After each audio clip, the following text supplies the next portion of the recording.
कहानी शुरू होती है लोगन नाम के एक लड़के से जो पार्क में एक्सरसाइज कर रहा होता है। असल में वो कॉलेज के जमाने में एक प्रोफेशनल रॉक क्लाइंबर था। हर कोई उसकी बहुत तारीफ करता था, लेकिन अब उसकी जिंदगी पूरी तरह से बदल चुकी है। उसके पास कोई जॉब नहीं, जहाँ भी जॉब के लिए जाता है उसे रिजेक्ट कर दिया जाता है। उसकी जिंदगी बिल्कुल भी ठीक नहीं चल रही होती। हर कदम पर उसे परेशानी का सामना करना पड़ता है। जॉब ना होने की वजह से वो दिन रात घर में पड़ा रहता है। एक लड़का होने के बावजूद घर में साफ सफाई और बर्तन धोने की जिम्मेदारी उसकी होती है। काम न मिलने की वजह से घर में भाई बहन हर वक्त उसका मजाक उड़ाते रहते हैं, जो कि ये बात उसे बहुत बुरी लगती है। कुछ दिन बाद उसकी मम्मी का बर्थडे आने वाला है, इसीलिए लोगन और उसकी बहन चाहते हैं कि वो उसे अच्छे से सेलिब्रेट करें। लोगन अपनी बहन से कहता है कि क्लाउड गार्डन नाम का एक बहुत अच्छा होटल है, हमें वहीं पार्टी रखनी चाहिए। उसकी बहन उसकी बात मान लेती है। अगले दिन जब माँ का बर्थडे आता है तो सब के सब क्लाउड गार्डन होटल पहुँच जाते हैं, जहाँ उनके और भी रिश्तेदार आए होते हैं। सब लोगन को इस बात पर कुछ न कुछ कहते रहते हैं कि उसके पास जॉब नहीं है, जो कि ये बात उसे बहुत बुरी लगती है। असल में यहाँ लोगन काफी देर से किसी को ढूंढ रहा होता है। तभी वहाँ एक वेट्रेस आती है, जिसे देखकर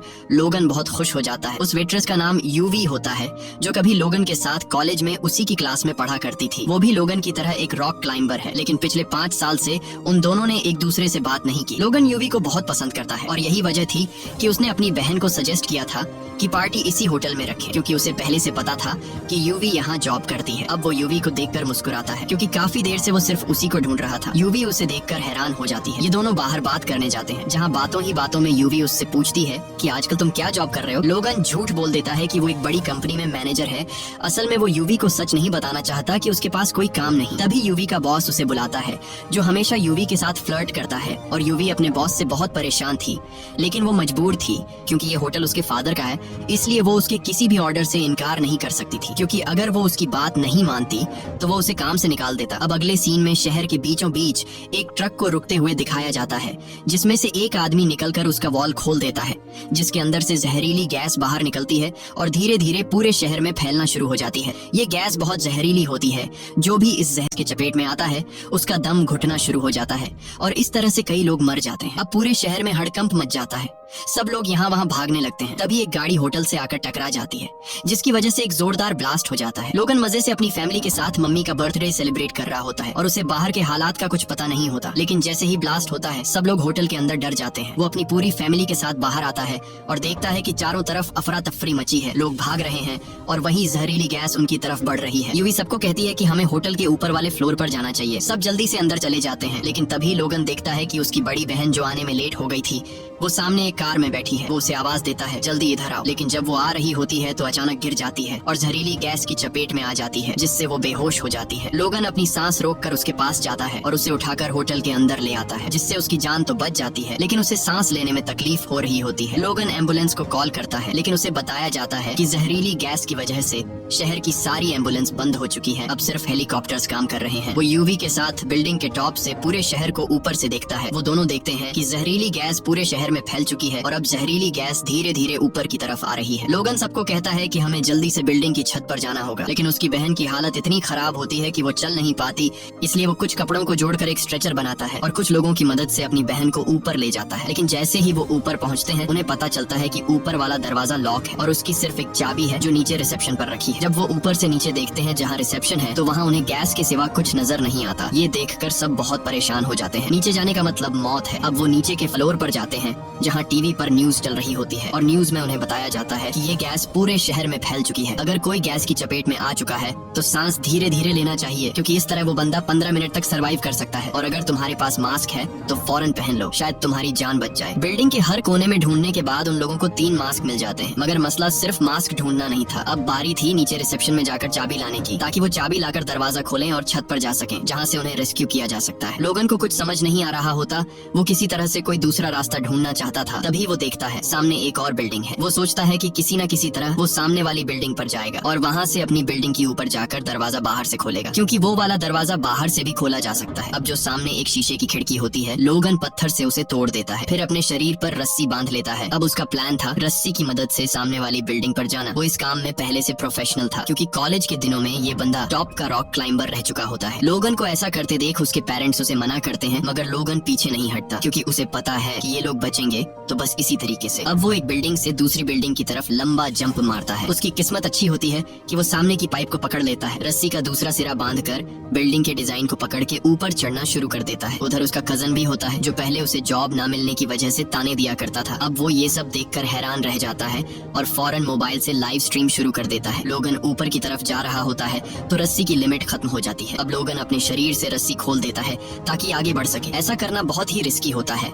मगर इसके अलावा और कोई ऑप्शन नहीं था। अब लोगन बिना सेफ्टी के धीरे धीरे ऊपर चढ़ने लगता है। कुछ देर बाद वो छत के बहुत करीब पहुंच जाता है जहाँ एक शेर का स्टैच्यू बना होता है। वो उसे पकड़कर खुद को ऊपर खींचने की कोशिश करता है मगर वो बहुत थका हुआ होता है और उसे ऊपर चढ़ने में बहुत मुश्किल हो रही होती है। अब उसके बाजू में ताकत नहीं बची होती मगर लोगन को पता होता है कि उसकी कोशिश से सबकी जान बच सकती है, इसलिए पूरी हिम्मत के साथ आखिरकार छत पर पहुंच जाता है और दरवाजा बाहर से खोल देता है। सब लोग छत पर आ जाते हैं और अब सबको उम्मीद होती है कि रेस्क्यू टीम आ जाएगी। सब लोग अपने मोबाइल्स की लाइट्स ऑन करके हेलीकॉप्टर को सिग्नल देने की कोशिश करते हैं मगर इतनी ऊंचाई से हेलीकॉप्टर को वो लाइट्स नजर नहीं आती। तभी यूवी के दिमाग में एक आइडिया आता है। वो वहाँ पर मौजूद सभी लोगों से कहती है कि हमें एच की शेप में खड़ा होकर अपने मोबाइल के टॉर्च को ऑन कर लेना चाहिए ताकि ऊपर से देखने वाले को पता चले कि हमें हेल्प चाहिए। वो सब मान जाते हैं और मोबाइल की लाइट्स के साथ एच बनाते हैं मगर फिर भी हेलीकॉप्टर को नजर नहीं आता क्योंकि मोबाइल की लाइट्स बहुत कमजोर होती हैं। यूवी को समझ आ जाता है कि कुछ और सोचना पड़ेगा तो वो नीचे जाती है और होटल की जो बड़ी सी होर्डिंग होती है उसको ऑन ऑफ करना शुरू कर देती है ताकि ऊपर से रेस्क्यू टीम को सिग्नल मिले। और वाकई ये तरीका काम कर जाता है। हेलीकॉप्टर का पायलट ऊपर से देख लेता है कि नीचे होटल की छत पर कुछ लोग फंसे हुए हैं, जिसके बाद हेलीकॉप्टर सीधा होटल की छत पर पहुंच जाता है। सब लोग खुश हो जाते हैं और एक सेफ्टी प्लेटफॉर्म नीचे उतारा जाता है। सब एक एक करके उसमें चढ़ने लगते हैं। जब लोगन और यूवी की बारी आती है तो प्लेटफॉर्म ओवरलोड हो जाता है और उन दोनों से कहा जाता है कि तुम्हें यहाँ इंतजार करना होगा अगले राउंड के लिए। अब वो दोनों वहीं पर रह जाते हैं। हेलीकॉप्टर बाकी सबको लेकर चला जाता है। अब लोगन और यूवी छत पर ही फंसे हुए होते हैं और हेलीकॉप्टर के वापस आने का इंतजार करते हैं। मगर जब वो छत से नीचे की तरफ देखते हैं तो उन्हें पता चलता है कि अब गैस ऊपर की तरफ बढ़ रही है, इसीलिए वो दोनों ज्यादा देर तक यहाँ रुक नहीं सकते। जिसके बाद जो मास्क उनके पास होते हैं वो पहन लेते हैं, पूरी बॉडी कवर कर लेते हैं क्योंकि वो गैस इतनी जहरीली होती है कि स्किन पर भी असर डालती है। और जितनी रस्सी वगैरह है सब अपने बैग में डाल लेते हैं। अब ये दोनों होटल से निकल के नीचे रोड पर आ जाते हैं। इधर उधर भागते हैं, चारों तरफ बस जहरीली गैस होती है। फिर वो एक और बिल्डिंग की छत पर चढ़ते हैं मगर गैस वहाँ भी पहुँच चुकी होती है। अब उन्हें इससे भी ऊंची बिल्डिंग पर जाना पड़ेगा। तो वो दोनों एक नई बिल्डिंग में जा पहुँचते हैं। खुशकिस्मती से गैस यहाँ नहीं पहुँची होती और उनके पास जो फिल्टर मास्क होता है अब वो मास्क एक्सपायर हो चुके थे क्योंकि उसके अंदर गैस भर चुकी थी, इसीलिए अब उन्हें मास्क उतारने पड़ते हैं। लेकिन उनके पास एक आखिरी मास्क अभी भी बचा होता है। इसी दौरान उन्हें सामने एक और बिल्डिंग नजर आती है जहाँ से वो और ऊपर जा सकते थे। तो ये दोनों वहाँ रस्सी फेंकते हैं। सबसे पहले यूवी रस्सी के जरिए वहाँ जाती है क्योंकि उसका वेट कम होता है। वो आराम से दूसरी बिल्डिंग पहुँच जाती है। अब लोगन की बारी होती है। लोगन धीरे धीरे आगे बढ़ता है मगर अब गैस वहाँ तक भी आ चुकी होती है। खुशकिस्मती से जो बचा हुआ मास्क था वो उसने पहना होता है, इसीलिए बच जाता है और वो भी उस जगह पहुंच जाता है जहां यूवी पहले से मौजूद होती है। वो दोनों ऊपर से देखते हैं कि सामने वाली बिल्डिंग में बहुत सारे बच्चे फंसे हुए हैं जो चिल्ला चिल्ला कर मदद मांग रहे होते हैं। ये दोनों एक लाइट से एरो बनाते हैं उन बच्चों की बिल्डिंग की तरफ ताकि रेस्क्यू टीम को पता चल जाए कि वहाँ कोई फंसा हुआ है। जल्दी से हेलीकॉप्टर वहाँ पहुँचता है और वो सब बच्चों को अपने साथ ले जाता है। अब हेलीकॉप्टर की बारी थी इन दोनों को बचाने की और हेलीकॉप्टर इन दोनों को लेने ही आने वाला होता है मगर किस्मत एक बार फिर से उन्हें धोखा दे देती है। जिस बिल्डिंग की छत पर ये दोनों खड़े होते हैं उसके नीचे एक बड़ा गैस स्टेशन होता है जहां जोर का धमाका हो जाता है जिससे गैस और तेजी से ऊपर की तरफ आने लगती है। ये दोनों देखते हैं कि सामने एक बड़ा सा टावर है। अब उन्हें फौरन वहां पहुंचना होगा अपनी जान बचाने के लिए मगर ये कोई आसान काम नहीं होता। फिर भी वो दोनों कोशिश करते हैं और दौड़ते हुए आगे बढ़ते चले जाते हैं। एक जगह पहुंचकर उन्हें अंदाजा होता है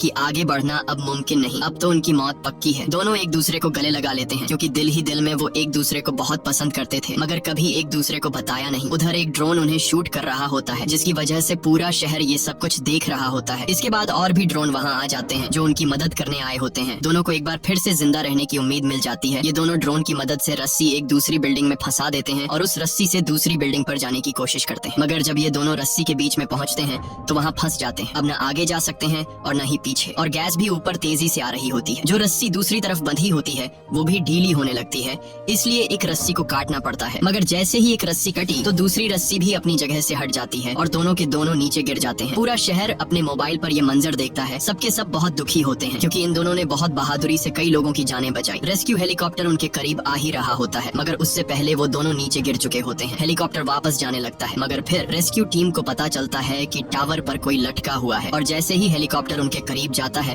तो पता चलता है कि ये कोई और नहीं बल्कि लोगन और यूवी हैं जो अभी तक जिंदा होते हैं। रेस्क्यू टीम फौरन दोनों को बचाकर सेफ जगह पर ले जाती है। वहाँ जाकर लोगन को देखकर पूरा शहर, उसका फैमिली और दोस्त सब खुश हो जाते हैं क्योंकि लोगन और यूवी ने जो किया वो कोई आम बंदा नहीं कर सकता। उधर यूवी को दिखाया जाता है जिसके पास उसका बॉस आता है जो हमेशा उससे फ्लर्ट करता था। अब भी उसके साथ चिपकने की कोशिश करता है मगर यूवी एक जोरदार थप्पड़ मार देती है और वो नौकरी छोड़ देती है। साथ ही पूरे शहर में पानी का स्प्रे शुरू हो जाता है क्योंकि हुकूमत को पता चल चुका होता है कि गैस को खत्म करने के लिए उस पर पानी डालना जरूरी है। लोगन अब यूवी के पास जाता है जिसे वो कॉलेज के दिनों से पसंद करता था मगर कभी बताया नहीं, और लोगन को भी पता चलता है कि वो भी उसे पसंद करती थी। और उसी वक्त बारिश शुरू हो जाती है जिसका मतलब होता है कि अब जल्द ही शहर से गैस का असर हमेशा के लिए खत्म हो जाएगा। और इसी के साथ फिल्म की कहानी भी